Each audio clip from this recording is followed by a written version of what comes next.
sodium or salt.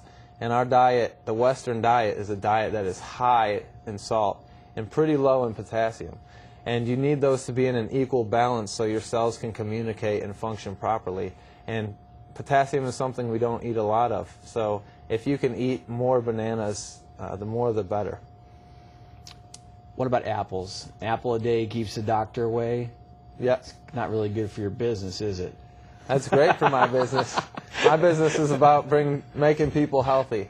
So if they're all eating apples and they're not coming in, then I'll pick up a side business, but it's worth it because people are healthier. Apples are great for you.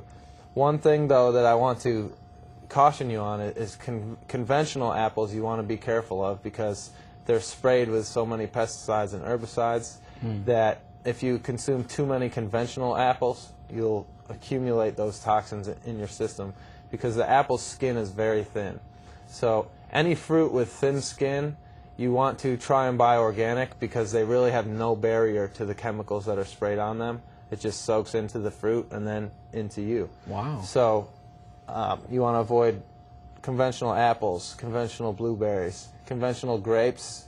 You want to be very careful of only eat grapes organic because their skin is almost, not even there. So organically grown, thin-skinned fruits are what you should eat. So what's thick-skinned? Thick skin would be a pineapple or a coconut, something where you shed the exterior layer. That's something you're not going to eat. An orange. Bananas. A banana, yep. So you don't have to really worry about organic bananas, organic oranges, organic coconuts or pineapples. Okay. So it has a hard casing, an outer casing that you shed and throw away, discard. Yeah. Now, you said it gets absorbed into the apple? Yeah. So it goes through the outer skin into the meat of the apple? Yeah. So even if you take the skin off, you're still getting exposed to those chemicals? Sure. Yeah. Yeah, because the apple, all fruits are 80 to 90% water as it is.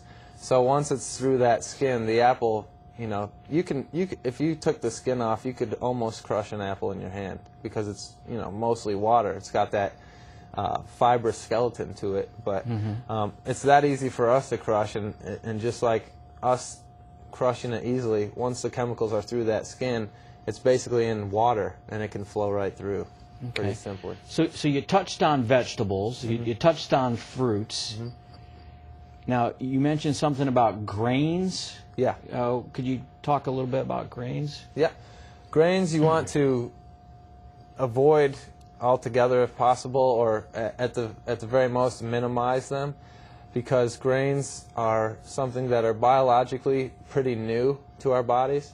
So if we've been alive as humans this long, grains were first became part of our diet, say, right here 10,000 years ago at the agricultural revolution. So until that time, we were hunter-gatherers. So we're eating fruits and vegetables, nuts and seeds, and meats. Grains and dairy were not ever a part of our diet. So because of that fact, and because our genes haven't changed, over those 10,000 years, our genes haven't changed. Research shows our genes haven't changed in over 40,000 years. So any new addition to our diet or to our lifestyles that we haven't been exposed to over this long time period is going to be foreign. So when we eat a grain, it's pro-inflammatory to our body. And what that means is if you eat a food that your GI tract can't digest, your immune system attacks it and digests it. But by digesting it, your immune system is really just creating inflammation against it, like it was a bacteria or a cancer cell.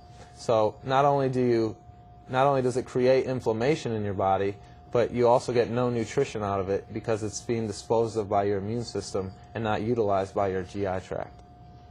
What about whole grains? Same thing.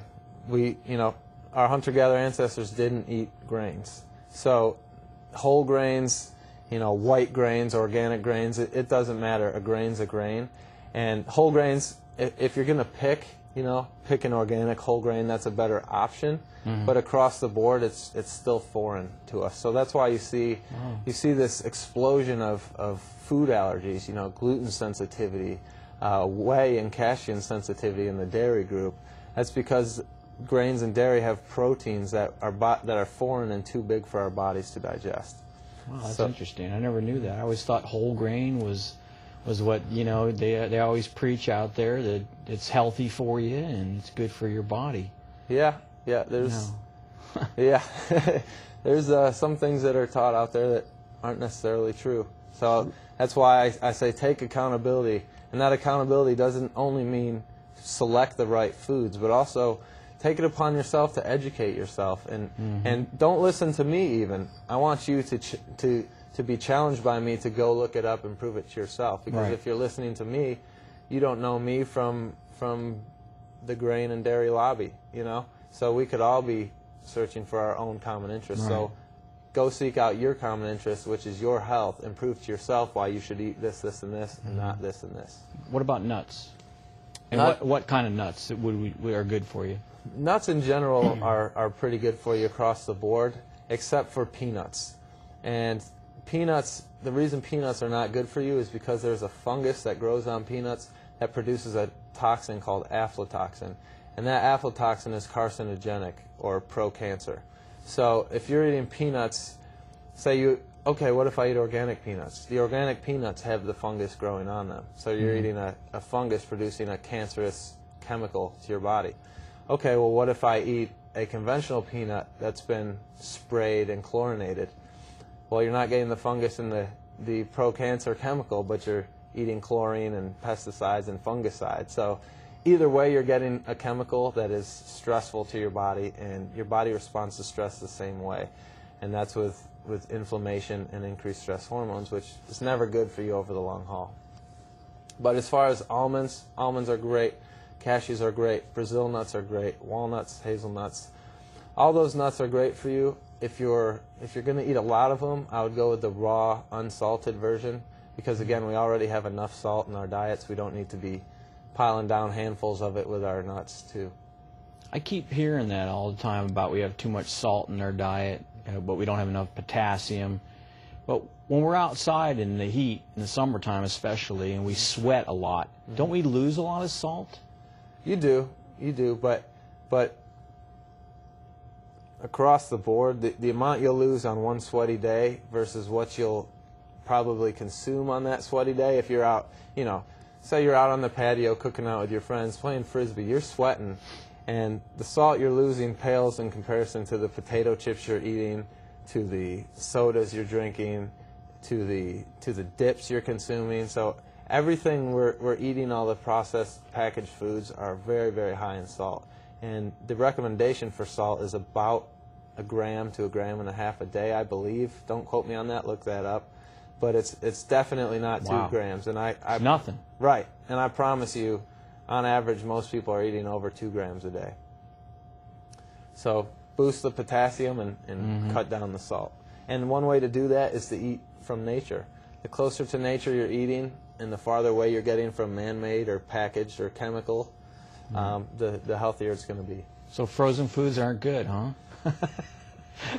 It depends. Do you have frozen broccoli, or are you talking about frozen pizza? It all depends on what you're talking about. Yeah. So. Now we talked about vegetables. We talked about fruits. We talked about nuts. We talked about grains, which is very eye-opening. I never knew that about grains at all. Yeah. Peanuts too. I never knew that about peanuts. That's amazing. I love peanuts. Yeah. Well, not anymore. That really broke my heart too when I learned that, because I was a peanut butter fiend. I was putting it on everything, and you know what I said about peanuts includes peanuts, peanut butter, and peanut products. And if you look at all the people with peanut allergies now. You know, so that's true. It's out there, and look it up. It's something you should definitely avoid. And really, when you get into the nut family, you know, outside of peanuts, and you start exploring cashews and almonds and Brazil nuts and those things, there's some great tastes out there that we're missing out on because of all the peanuts. So how do we get organic nuts, or does that not matter because it's got a hard shell on it? It doesn't matter as much, you know, if you're getting them with the shells on, but you know, almonds don't come in the shell, so they grow on the bush. So you don't want to you want to get organic almonds raw as much as possible. But the ones that are coming in nuts, like pistachio, or in shells like pistachios, Those are